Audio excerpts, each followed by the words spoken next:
What's up, you guys? So before we start, I want to intro our guest. He's the star of $1 Million Listing New York, and he's one of the most successful real estate brokers of all time. He recently created his own brokerage called Serhant that's wildly successful. He's done over $5 billion in sales, and he also invests heavily in real estate. Oh, this is going to be a good episode. Did you smash the like button, Jack? I smashed it so hard. Hey everybody, I'm Ryan Serhant, and you are watching the Iced Coffee podcast, which has so far made $117,116. Basically, enough. yeah. Is that good? That's enough. That's fantastic. Yeah. Okay. Great. It's almost like you've been on TV before. Sort of.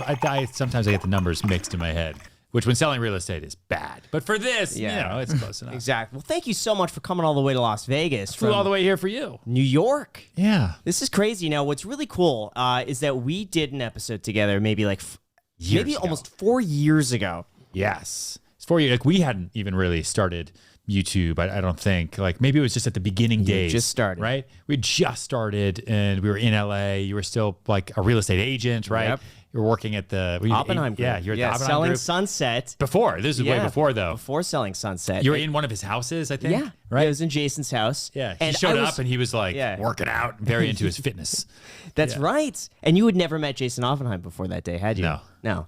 No. So I was nervous going into it because I had watched $1 Million Listing New York, of which you're the feature agent of the show. And now you've had, $5 billion of the sales? Is it more than that now in total? By the end of this year, it'll be a little bit over. Congratulations. Yeah, thanks. Yeah. So what have these last few years been like for you in terms of the real estate market, in terms of yourself? Are you investing in real estate? What do you think of the current market right now? That's a lot. That's a loaded question right there. It's a lot to talk about. Yeah. The last few years have been crazy. I mean, we are primarily sellers in New York, but we are global brokers, so we sell things everywhere. We sell in Florida, we'll sell in California. I've never done a transaction in Nevada, but we like it here now. We're kind of across the board. The biggest thing for me, though, is in the middle of 2020, I left the brokerage I was at for the last 12 years, and we started our own company. Is that Douglas? No, we were at a company called Nest Seekers. Nest Seekers, that for was 12 it. years. Okay. Yeah, small brokerage in the city. And I was just there for a long time because I never needed to go anywhere else. And there weren't any other good options. And before COVID even hit, I made the decision that, there are no other good options. So I'm just going to go start my own thing and bring in a lot of different verticals, all the stuff that I do, and we're going to put it all under one roof. Then COVID hits, and I thought for a day or so, like, maybe I shouldn't do this, especially when the market tanked 10,000 points. Everyone left New York City, and all the big, smart, wealthy companies started furloughing and laying people off left and right. And the real estate market didn't come back in New York until 2021, really, right? Unlike everywhere else in the country where the real estate market bounced back 9 days later. Yep. And so we started the company, Serhant, in September, announced in the Wall Street Journal, and pulled everything in-house and have been growing rapidly ever since. We have the benefit now to a very, very fast, strong real estate market. Yeah. New York has got to catch up to the rest of the country, which is unique this cycle because typically New York leads the way. This time New York is playing catch up. But next year will be a great year because foreigners will finally be able to come back. Right, borders will open on November 8th. Yeah, which will be a big, big deal for us. But numbers have been awesome. Volume has been great. Agent count's been great, and so things are looking nice and positive for right now. So what were the main reasons you decided to start your own brokerage? Yeah, I have to say too, learning from Jason Oppenheim, running a brokerage is expensive. Yeah. It's a very difficult business model. So how is yours different? And like Jack said, why did you start it up? So we are, if you want to call it this, we're a hybrid, right? So you have two types of brokerages right now in the world, if you will. You have the traditional brokerage, which can be mom and pop, tiny, right? Some small groups, or it can be huge brokerages, but they're big brand brokerage. They give you your marketing, you get an ad budget, and you get a split. That's it. But they own you. And then you have kind of like your Shopifys of real estate, which are the EXPs, the sides, kind of now like the Keller Williams, a lot of like the big firms where it's 80-20 or 90-10 split to the agent up to a cap, and then it's 100%. And they're just kind of in the background, but there's no brand support. There's no marketing support. They give you some stuff. There is nothing in the middle that has a physical presence in luxury markets, which is important for us because we sell in mostly luxury markets, that has an exclusive agency role that then also provides a virtual brokerage experience to agents anywhere on any device with any client. And that's what I always thought would work really well. No one else is doing it. So everyone forced me to do it. And so that's why we're here. And yeah, it's expensive, but like running any business is expensive. But we have considerable income from, you do education as well. So we have a big education platform. So we have about 10,000 agents now in 109 countries in a subscription platform that kept us going through COVID when no one was buying apartments. Right. We have the media business, we have the books, we have TV, we have everything. And the brokerage has grown really, really fast this past year. Can you talk about the numbers behind the brokerage? Because I'm curious what the investment looks like every single month, how much office space costs you, how many agents you have right now, and what sort of revenue you bring in. If you could talk about like, let's say the splits or what this looks like for you at the end of the day. If you could talk about that, we want the nitty gritty. Yeah, clearly. Listen, the overhead's heavy, right? The startup costs weren't that crazy because we only have one office, and we will only have one office per market, which is built out like a clubhouse. So in New York City, we have a 15,000 square foot space. That was the old Tommy Hilfiger flagship store in Soho. And it is where all of our production team is based. It's our education team's based there, and our in-house creative agency are all there. And that way there's no desk hierarchy because there's no desks. And so anyone who's licensed in New York City or New York State for that matter can use that space or not use the space. The brokerage is completely virtual. Everything is on your phone. You use a computer. We give everyone the computers they need. We give them all the platforms and resources that they could possibly want and lead flow, right? Which is important. No other brokerage really provides solid lead flow. And we do that because we've been working on the brand for 13 years. So when people think real estate, one of the things they think about is my last name, which is also why we named it that versus like Sunflower Group or something like that. Yeah. Right. The office, right? Pays I don't know what we pay for the office. Pay like $40,000 a month for the office. Overhead expenses in general are probably like $500,000 a month. Wow. Yeah. That's heavy. That's a lot. Yeah. Are you ever worried that you're not going to be able to make enough commission to cover that? Or is there a break-even point where like you got to grow to a certain point for that to start being in a profit? I mean, our first year in the business, we'll do like 1.3 billion in sales, right? So even if all things stop, the education platform is a considerably profitable business, way more profitable than the brokerage.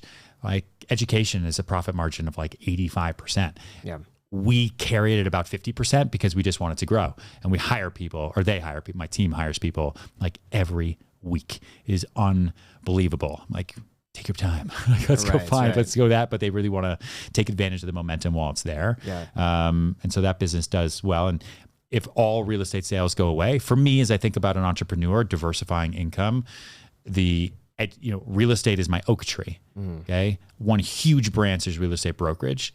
And then there's mini branches, there's resales, there's townhouses, there's condos. New development is another big branch. We sell towers, right? Then consulting is another branch. You got leasing, landlord representation, consulting across markets. Then the other branch I have is education and sales training. Right, that's a subscription-based business. It's between $10 to $25 a month. Different courses are $499 to $1,000. You can bundle them. You can do whatever you want. And then the pro course membership is really where the business has really grown, and it's made the most impact on agents around the world.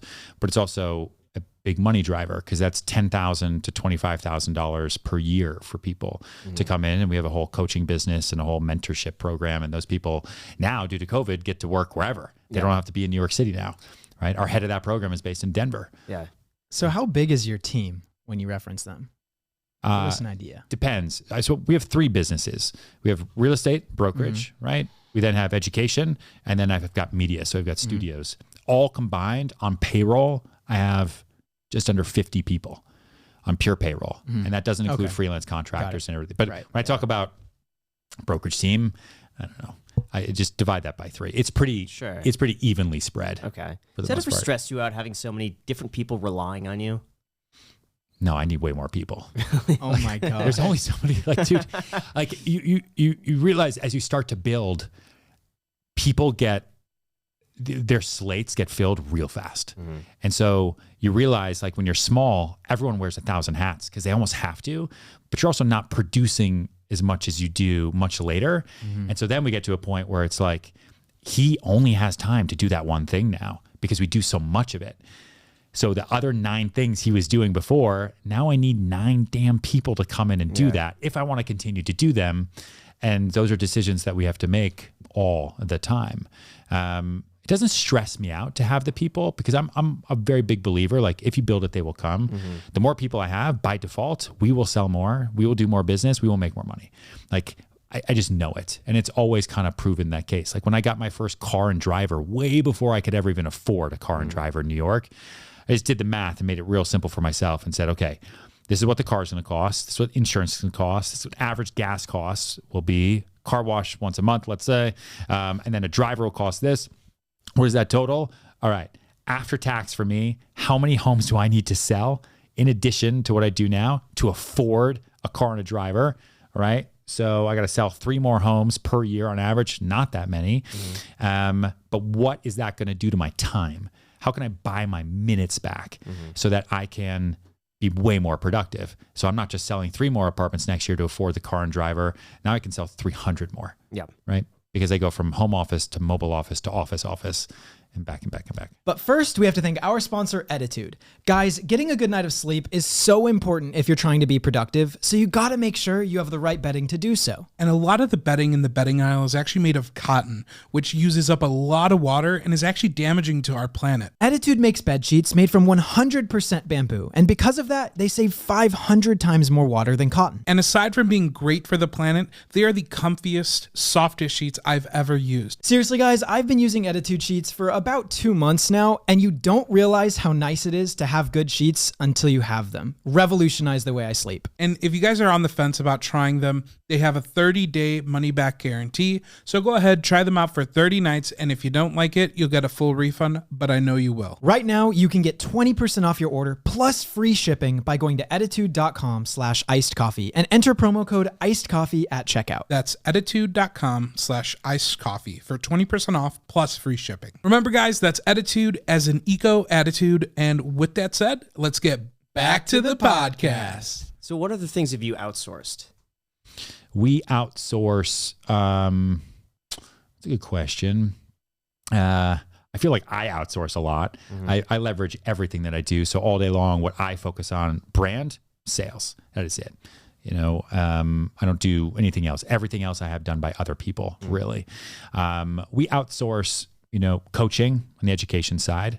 Okay. We outsource like all those people that people come to us and pay for. It doesn't pay for us to have those people in-house, right? So we pay them kind of what their fee is, and then we take the vig on top of it from whoever is paying for that service. On the brokerage side, we'll outsource right now, like web service development, stuff like that. It doesn't pay for me to have an in-house software engineering team. Sure. On the studio side, we outsource not a whole lot, really. I don't know. What do we outsource? Nothing. Yeah, we don't outsource anything. Yeah. I should outsource more, probably. Cody, you're not going to be outsourced. I'm going to outsource you. We don't. Oh, you know what we do? Yeah. So our app. So the apps that we create, that team is outsourced. Again, it doesn't make sense for me to have those people in house. Got it. That's been a really difficult part for me, is to delegate. Jack knows, but even bringing on Jack for me was a significant change because I was doing everything myself. Yeah, dude, I remember when you were doing it. Everything. Yeah, you're like the Ed Sheeran of content creation, right? Have you seen? Have you been to a concert with Ed Sheeran? No. Yeah, he is the most profitable musician of all time. Really? Why? Look at that, because he will come out on concert, sell more tickets than anybody else. No band, no production, one guitar. And he comes out, he plays everything by himself on stage alone. Everything is done with his feet, and he sets it all up, and he makes the music as he goes. The most profitable live musician in the history of the world. No band behind him? No, he creates the band. If you look at YouTube, Ed Sheeran in concert, here and there he'll have a band behind him. Does he loop stuff on like the piano? But loop it. Yeah, we saw him at Barclays Center like a couple years ago, and it's like, wait, what is happening? He comes out by himself and he immediately goes into it. He's also the most efficient performer. If that concert starts at 8, he's on stage at 7:59, and you better be ready. Wow, that's so nice. I saw U2. You go to like U2 or any other band. Right. I don't know why I brought up U2. And you're like, all right, it starts at 8. I'm going to get there at 9:30. Yeah. I saw Kanye once and like came on at like 11 p.m. Like, dude, this guy does not respect us. Ed Sheeran, he's like 2-hour concert. 2 hours is what I'm going to give you. I like that. Yeah. I like that a lot. That's good. That's kind of my philosophy, is that you don't need a big team. It's just like you could do most of it yourself. Yeah. Jack was a huge help, and we wouldn't even have this this podcast if it wasn't for Jack. Yeah. But even hiring somebody else beyond Jack wanted to It was 2 years. It was 2 that years. He and I worked together. Yeah. Before even getting on a third person. And even then I was like, oh, Jack, do we really need to? Why don't you just do this? We got a good thing going on. Yeah. And he's like, well, we could try it.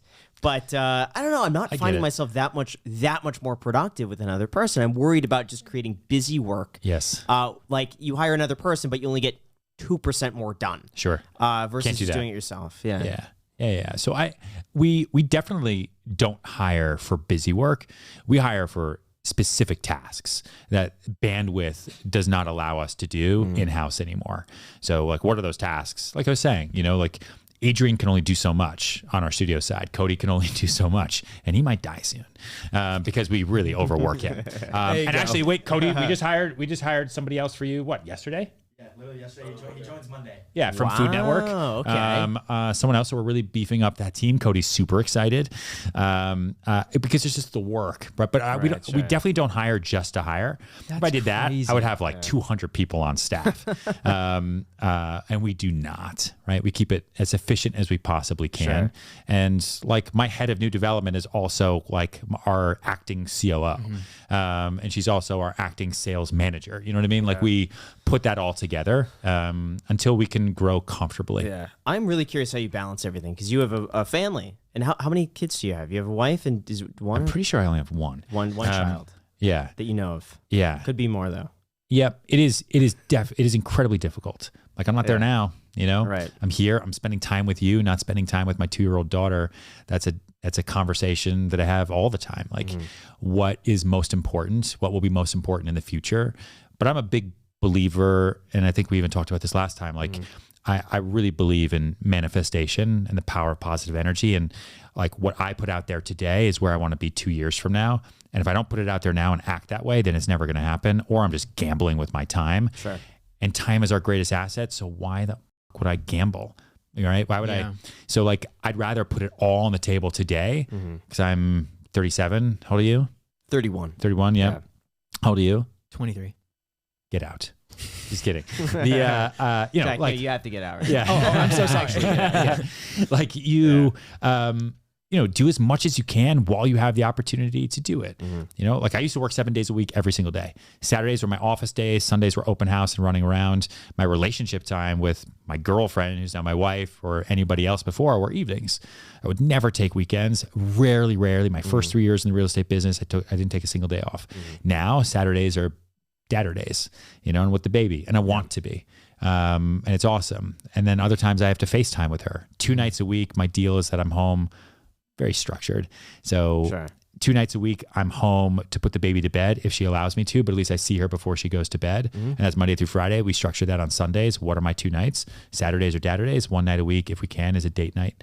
So that we can just like focus and I don't look at my phone. Got it. What's your like work hour? Like how do you schedule all of that? I have multiple assistants. I have a traditional executive assistant who handles calendar, gatekeeper, kind of culture type stuff. I have an email assistant who's been a godsend for me for the last 5 years. Are these are they in-house or are they? They're in-house. They have to be. Wow.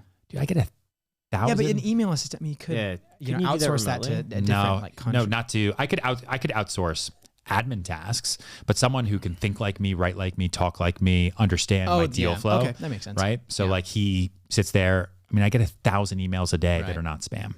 And so email is like email is my life at the end of the day, which is really annoying, but it's also a nonstop kind of objective list. But Monday through Friday, my days start just after 4 a.m., and I'm in the gym by 5 o'clock. Otherwise, I'd be a total fat kid. So I fight against that all the time. And then work starts at 7:30, and it depends on the day, right? Now that COVID is totally over, well, not totally, but it is over enough in terms of how work goes. There's work events now, there's dinner parties again, there's a lot of stuff.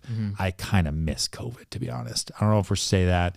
The team gets mad at me when I say I miss it, but like New York City during COVID, everyone left. I could get from the Upper East Side to Tribeca in like 7 minutes, right? Yeah. No one wanted to meet. Yeah. Everyone just wanted to talk and Zoom. And the only business we were doing was really important. Sure. You know, it was like a nice, No calm traffic? time. Dude, no traffic. It was the same with LA. It was insane. Friday rush hour, it was over. empty. Every place was empty. And all you got to do is pretend to be a politician, go on the news and say, you guys got to stay home, and everyone listens to you. It's crazy. You should tell everyone, stay home and see how traffic gets. Stay home, guys. Yeah. I don't leave. I don't leave the house. So like I'm one less car on the road. It's Especially in California. Not there anymore. So enjoy. You're welcome. But first, we got to thank our sponsor, Coinbase. Seriously, guys, this is a huge one since everyone in this house and my house have been using Coinbase to buy and sell crypto. So you guys have probably all heard the hype about cryptocurrency lately, and I get it. It can be a little confusing.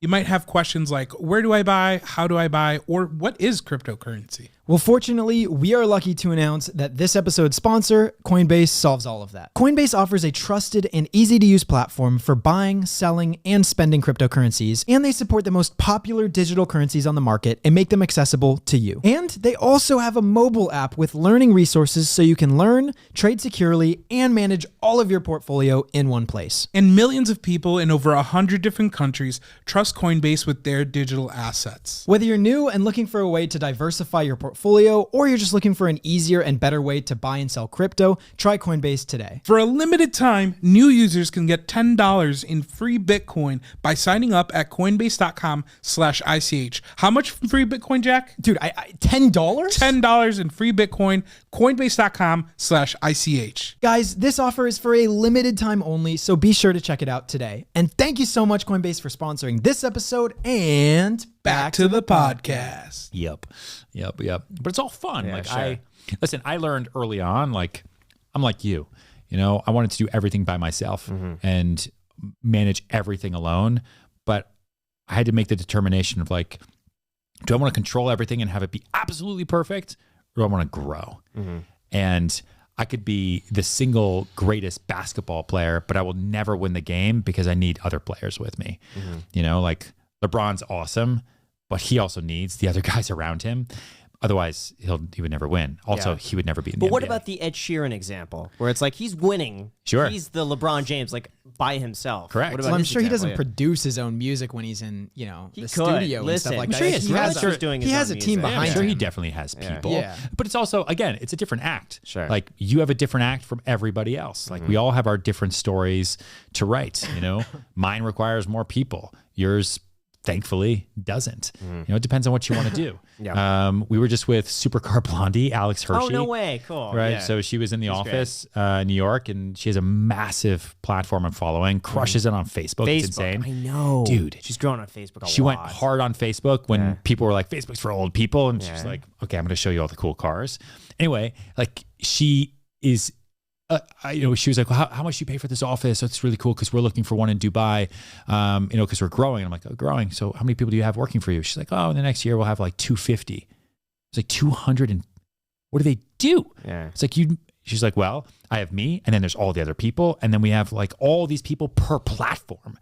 Like TikTok, she hires all these people to do it so that she can just pump and pump and pump and pump. It's a totally different I business worry plan. people lose their that like homegrown feel. Like I think with TikTok, people love to feel like Authentic and they raw. it's some person with their phone, even though it might not be, but then Yeah. it feels like it's just you and them, and that's it. Yeah. And sometimes when I see some of these videos, it's just you could tell there's a production team behind it.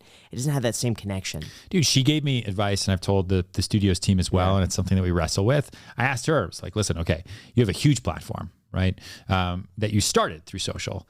I went the opposite way, right? I started on television and then came into social and have kind of grown it from there slowly but surely. Like, what's your advice, Alex, to me? And without even blinking, she said, raw.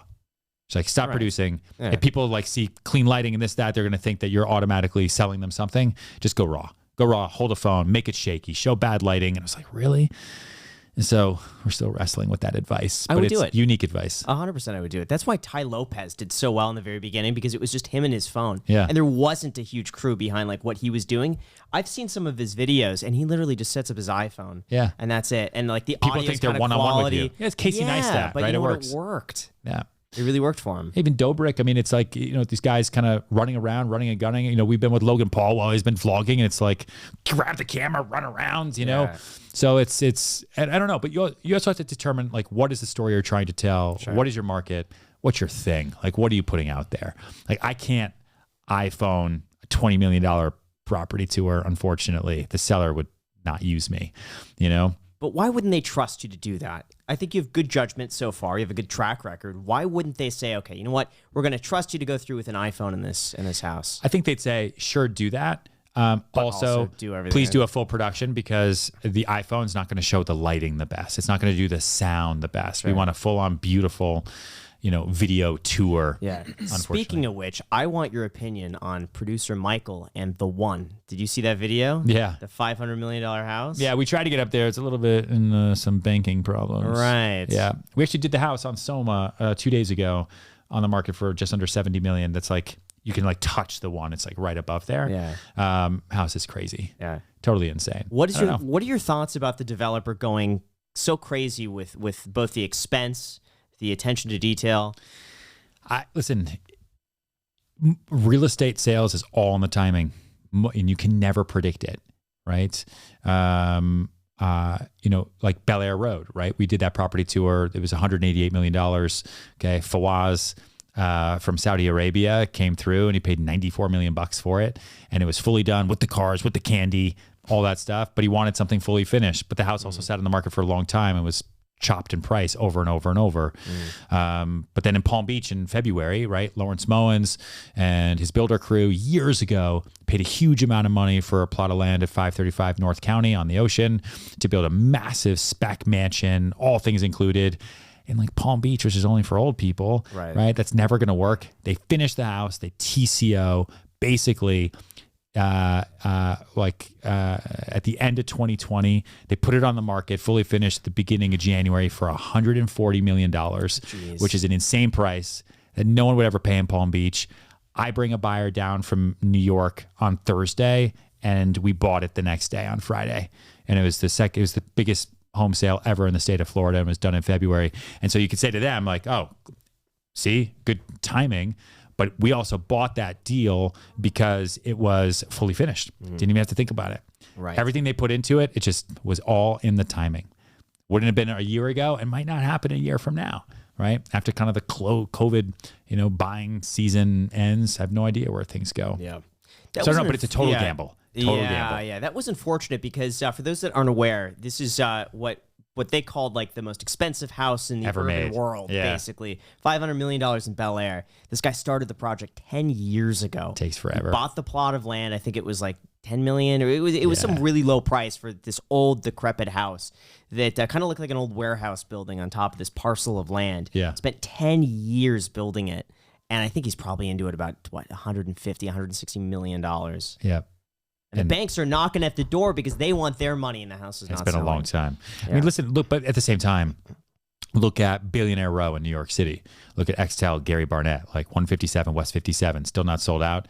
He started that project 11 years ago. Wow. So like, this is one guy banking it all on one house, looking for one person. Developers will diversify that risk across lots of different types of people, but you're also still going for the same type of person. Yeah. 157, like you're going to buy a one bedroom for $4 million. Yeah. Are you ever concerned about more people leaving New York? Because I think COVID really disrupted where people work. Sure. And now that people could work anywhere, or at least have an element to their business that's remote, people are leaving for low tax states, like from California. A lot of people are coming here from both California and New York. It seems to be where the majority of like this community is from. Yeah. More people moved to New York City than left New York City in 2020, which no one talks about, because it's not a good click-through rate for that story. Right? Now, are we talking about people moving to, or just the population growth of New York City? Like more people are born there?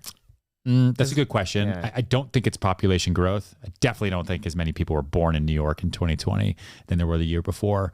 But people moved to New York because all of a sudden they had the opportunity to. Mm-hmm. So while people in New York who were on the fence said, ooh, this is a good chance to go to Florida or Nevada or Alabama or Austin, Texas, there's also a huge sect of people. I mean, it was big business for us saying, is New York on sale? Like, yeah, we just sold this apartment for 50% off. Like, this is a good time to move to New York, right? Everything's gonna be fine. Yeah, I think I'm here. Everything's fine. And so a lot of people then came in, and now they're coming in droves. You cannot rent an apartment in New York. Look for a townhouse to rent in Brooklyn, of which there used to be many. Right now, Brownstone, Brooklyn, there are 0 listings. I've never seen that in my entire career. People are coming in and they're renting and they're paying double. We just rented a townhouse at 123 East 61st Street. Pre-COVID would rent for maybe $35,000, $40,000 a month. We just rented it for $84,000 a month. We just rented an apartment at 432 Park Avenue for $140,000 a month. Who's paying that much? I'm just curious, what type of person, New Yorkers. what business? It is a total mix. People have money now in a way they've never had like it before. how? Like, give us the example of like $100,000 a month. Like what type of clientele is doing it? Finance, different types of industry, technology, right? Lots of crypto these days. And Do you see Florida is the are a same lot thing. of your clients crypto people? I wouldn't say a lot, but I would say way more than anticipated, right? And they're very flashy because you're just dealing with new money, right? It's like it's kind of classic, you know. You see when you deal with people who worked really, really hard for their money and remember every single dollar. Yeah, they are not flashy because they built it through blood, sweat, and tears. When you're working with somebody who made all their money in the last 18 months, you know, like you're dealing with someone who's like, I don't know where it's going to go, so let me put it into real estate. Yeah. So we have a lot of that. that's actually interesting. How have you seen your clients change over time? For example, like your clients 10 years ago, because you were still selling luxury real estate back They've then. gotten a lot younger. So they've gotten younger. Yeah. And at the same time, like how have their careers been changing? They are more and more a part of the gig economy, right? People are not graduating high school and going off to college and W-2ing the rest of their life anymore. At least not as many, right? But my buyer base has definitely gotten younger, which 4 years ago was a big push, or 3 years ago was a big push for us to get into YouTube, right? Was us and saying, okay, Bravo's not going to be out there forever. Cable TV won't be there forever, right? Everything's changing. So let's get ahead of that. And my buyer, when they're 15, I want them to know me so that when they're 21 or 22 and buying their first place, I want them to think of me as their first choice. And then they'll be surprised when I respond or someone at my company responds. And so let's go after that Gen Z buyer really, really, really early. Even as a company now, like my future real estate agent that I'm working for today is right now 17 years old. You know, like I'm not building a company for people that are in their 30s or 40s. Right. They can make educated decisions and be adults. They've done that already.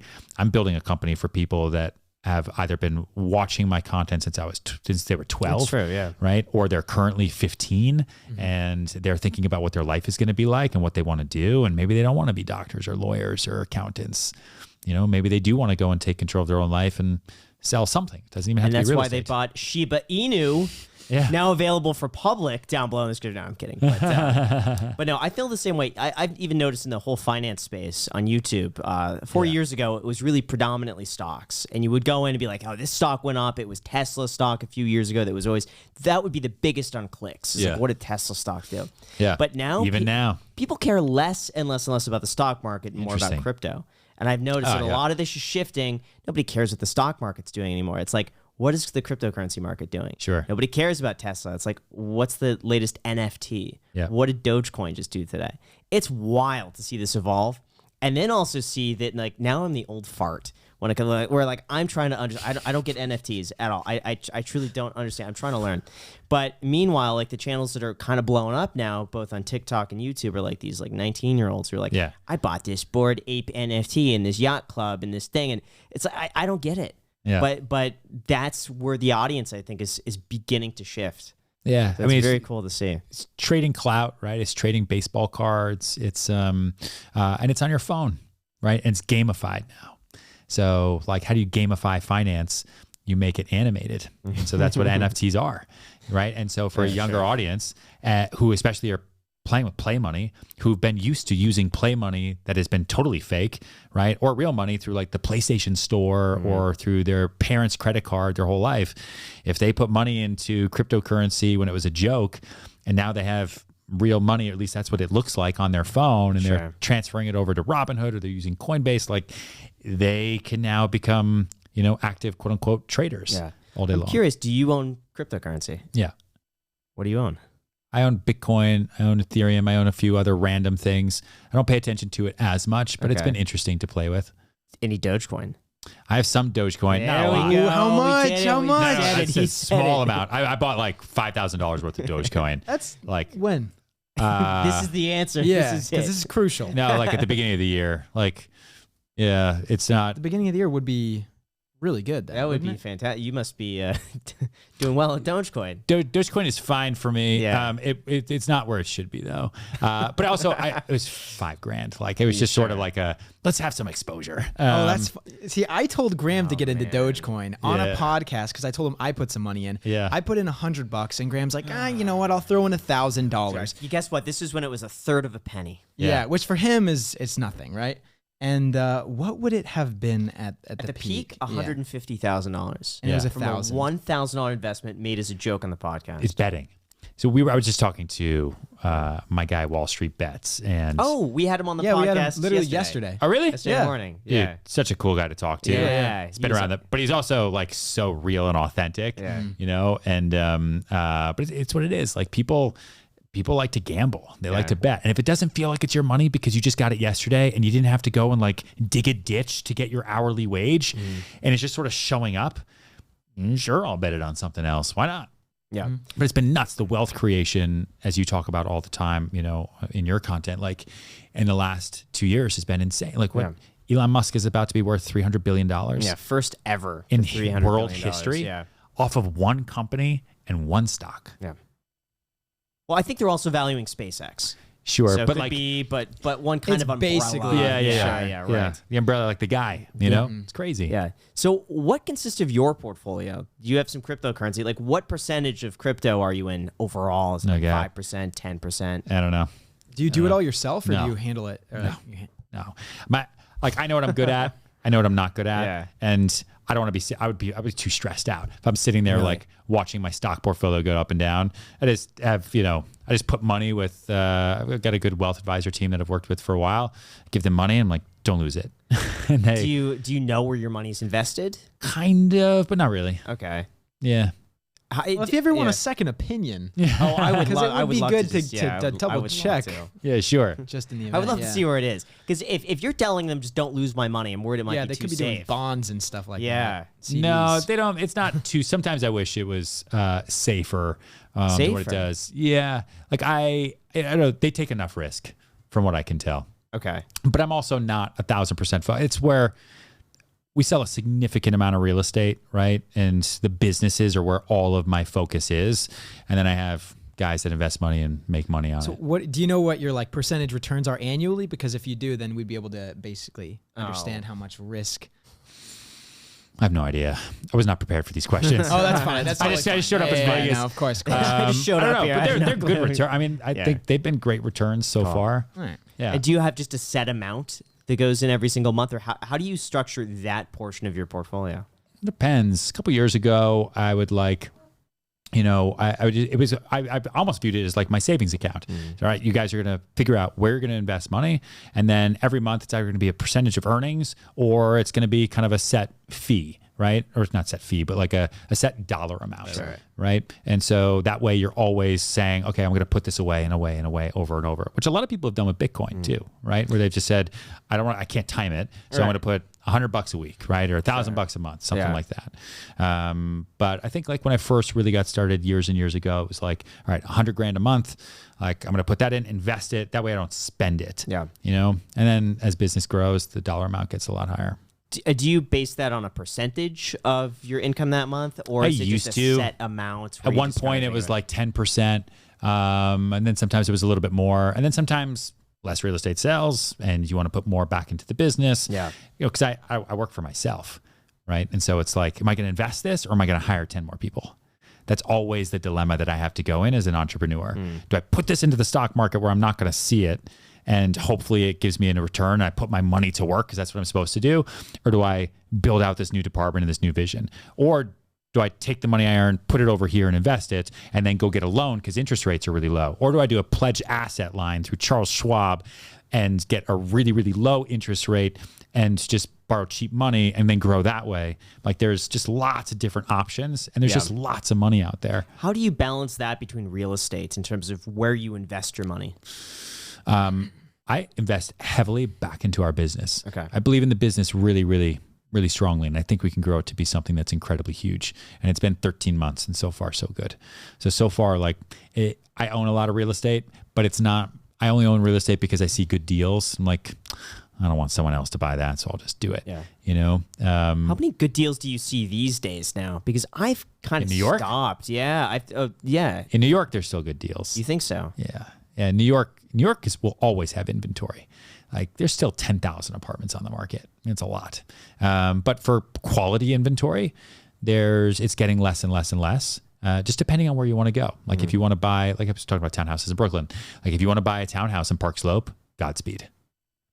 You're paying $500,000, millions over asking price, right? If you want to buy an apartment on 57th Street, you got your pick, right? There's choice because New York City's built vertically.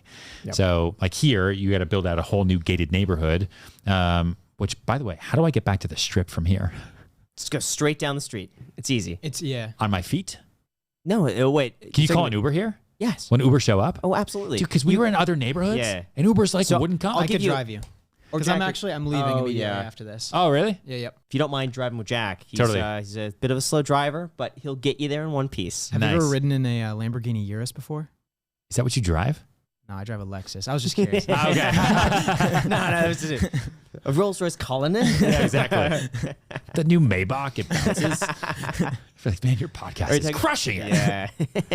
Questions for you guys. Yeah. So, what is your day like? Like, what do you do during the day? What do I do? Like you wake up, create content, go to bed, kind of thing. Pretty much. Yeah. Yeah. Now, honestly, what are your businesses now? It's not.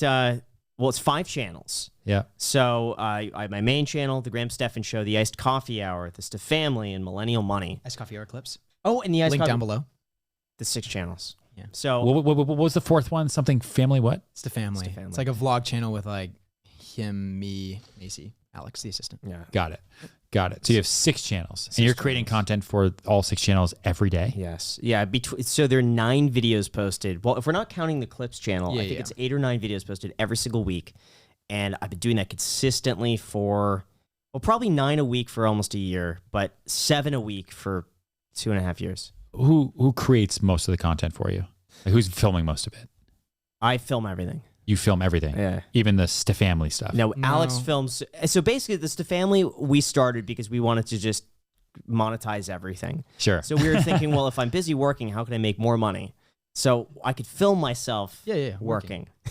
Got it. And I could just post that as like behind the scenes. Like I really liked Gary V's style of just like document everything. So I figured, well, we're at the house anyway. Some of the stuff I think is kind of interesting, so we may as well film it. Yeah. So content. So our first video was Jack and I trying to make a thumbnail for my video about buying a Ford GT. Yep. And so we figured, well, we may as well film it. And I wanted to get this really cool shot, kind of laying on top of the Ford GT, like kind of like crazy. And we got a drone just like flying above because I wanted like an overhead shot. And we had our friend Colby just film the thing, and we posted it, and it got like 100,000 views. I was blown away. I was like, wow, there's an audience for this. So then I just documented setting up the aquarium, and that was another like 90,000 views. I was blown away. And so we just kept doing that. Nice. So, I mean, things have slowed down since then because everyone's excited about like a brand new channel. But the purpose behind it is just once a week, we could just film throughout the week and just post a video. And you're actually sitting there editing?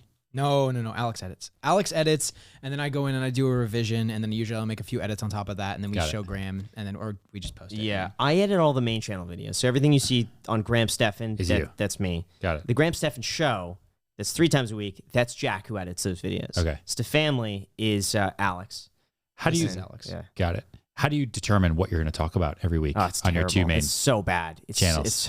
That's honestly probably one of the most stressful parts.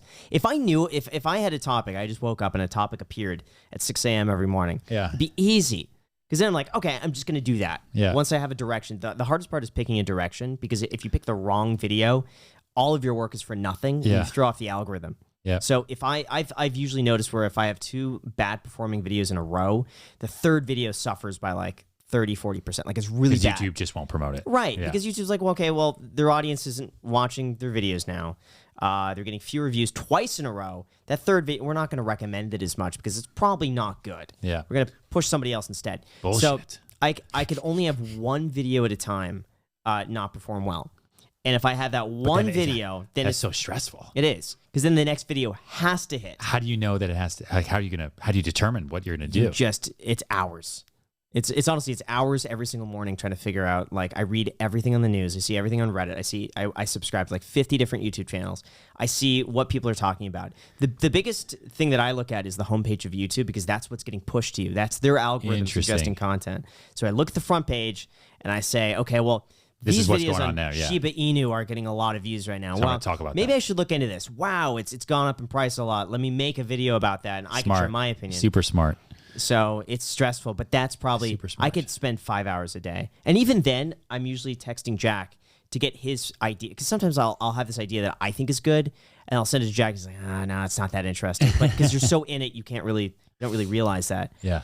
So like today, there's no topics. If I were to post any video tomorrow, people wouldn't care unless really it's about Tesla or maybe Shiba Inu, and that's it. I've already talked about Shiba Inu, so the only thing left to talk about is Tesla. So I have to make a video on Tesla tomorrow. If I were to post anything else, people Do you wouldn't write care. this stuff up and you put it in front of you, or you're gonna riff it? No, I never riff it. Yeah. Every video is scripted down to the word. Every joke that is like supposed to So be you spend like 5 to 6 hours a day thinking about what you're gonna do, and you write it out and I write it out word for word. personally. Yeah. Holy mother! I agree with you. I know what you're gonna say. I agree with you, man. You Dude, can I do a outsource lot that, of and you webinar can hire content. somebody. We do a lot. I know, but it's your voice. Yeah. But like I am telling you, we do a lot of writing, and we do a lot of live feed. We do a lot of webinar, like all that stuff. And it got to the point where I was like, I need to find someone who understands how I talk and how I think, and then they will script it, and you improvise the script, right? So that you buy your time back. I don't think I could do that. You say that now, but 5 to 6 hours is a long, long time. I don't think so. I think with the nature of the content, it's just you have to have such an eye for like trying to figure out what goes Well, on you're basically YouTube. a newscaster. Like we talk to newscasters all the time. They wake up super early. They go there to figure out the news. They work on their reports, and then they go live and they tell everybody exactly what they've been working on all day long. Yeah, I don't know. Part of me thinks that's the reason why the channel's grown so much. No, is no. because I've spent the time that no one else would care like I do on that sort of stuff. That's true. I But think that's believe true for sure. for your big videos, for the vast majority of people, they watch your content for the transfer of education, like they or information. They want to learn, right? Yeah. Every video that you post that gets like 1 million views is like very education heavy, right? Yes. Exactly. Yeah, and they're learning from you. Yeah, but it's a structure. It's a structure of figuring out what the hook points are, because every you can even paragraph revise has that. to have a hook to keep people watching. So there's never a point where I'm just like from start to finish like one thought. There's always got to be, and this was building up, and then this happened. Yeah. And then I have to change a scene to keep the retention high. Like everything is thought out. So you're going to do this for the next 10 years? Yes. Probably. Probably. I don't know to this degree. I've talked to Jack before about maybe going down to 2 videos a week on the main channel instead of 3 and spending more time on those videos. But I know once I go down, I'm never going back. So like, it's like once I don't know how I'm like able to do this. Yeah. And I know I'm going to look back and be like, I don't know how I was able to do all that work. Well, now you've put the responsibility on your shoulders, right? Now the audience demands it. So now you can't stop it. You don't have to go down if you outsource. Yeah, I don't know. I'm trying to outsource my editing, because that's the only part where I feel where I could probably 3 to 5 hours to edit a video. I would tell you though, like the edit is super important, and there's a lot of personality that goes into it. Like I can tell the difference between who edits our videos depending within studios, right? Because there's certain people that understand jokes, there are other people that don't. Certain people know how to color, you know what I mean? Like everything's a little bit different. Certain people are really passionate about the content. Other people are just, I got to get this done. And so it's like, if you're going to do that, you just got to find an editor who like really, again, just like writing, just like my email management, like you got to get somebody who really understands your voice, because that's what people are listening to. They could read all the information you're giving them, but they're watching it for your voice, giving me the information. So it could be scripted. It's just got to be in your voice. Correct. But the other thing is that for retention rates, the video has to be structured in such a way to keep people watching. So even though it's my voice, there is a portion of people out there who will watch the video, and if they're not entertained visually, they'll just tune out, even if the information is good. How much money are you making? That's what everyone wants to know. We want to know. How much money? No. Graham will tell you how much he's making. I know, but it's a career. It's like, who else were we just talking to? Like Portnoy. Yeah, he's so Portnoy. Like he is so open about how much money he never had and then how much money he does have. How much money does he have now? Like, I want to know. He's like, what was it, like $225 million, I think. Okay. Yeah. That's a decent amount. Yeah. Yeah. From selling newspapers, you know, it's a cool story. Could you give us a ballpark about that? The IRS is not watching this. Listen, we clear, so we'll do gross, like, I don't know, $35 million this year. And net is a good amount. Okay. And that I take includes your education portion of the business, with high profit margins. The brokerage is probably a lot lower. Yep. Okay. Yep. Oh yeah. Any advice? What could we be doing better? We ask our guests this. Yeah. It's very How helpful. can we improve? Yeah. I mean, I've told you already, I would embrace leverage. I wouldn't micromanage absolutely everything. I understand what you're saying with that's why you got into where you are, but what got you here won't get you there. That's why it's a phrase. It's a common theme. I've never heard that. I've never heard that. You've never heard that? No. What got you here won't get you there. Yeah. I've never What heard got that you before. here? Like I had to do the same thing because I would take out every buyer, every seller, and then go to an assistant, you know, and like everything was me all the time. And then like what got you here won't get you there. And so the voice doesn't change, the work doesn't change. You're not going to get like less busy. Your work is just going to change. You're just going to do more. And so you're going to make more I money. don't know what else I could do though. That's like the thing. exact It's like- opposite of what Graham thinks. Yeah. What got him here will get him there. Is what he Because thinks. I'm still going there. That's Yeah. the thing. It's like I've not stopped getting there. Yeah. It's still going in that direction. So why take a different path when the one that you're on is working? Which is, you know, why, what is it? Like if the wheel's not broken, then don't fix it. Right. But anyway, my advice is to leverage what you've created. Okay. Right? Leverage what you've created. However you want to do that. And maybe it's not doing things through other people. Maybe it's something else that we didn't even talk about today. But this has been a lot of fun. Thanks for having me. I One really final appreciate question. it. Yeah. That RMS is that for your name? Yeah, Ryan Matthew Serhant. Wow. All right. Well, thanks for coming on. Yeah. We All really right, appreciate it. Thank you so much. Make sure to hit the like button, subscribe. We'll link to your information down below in the description. Thanks, guys. Cool. Until next time. Yes. And then, and then we'll finish up yours.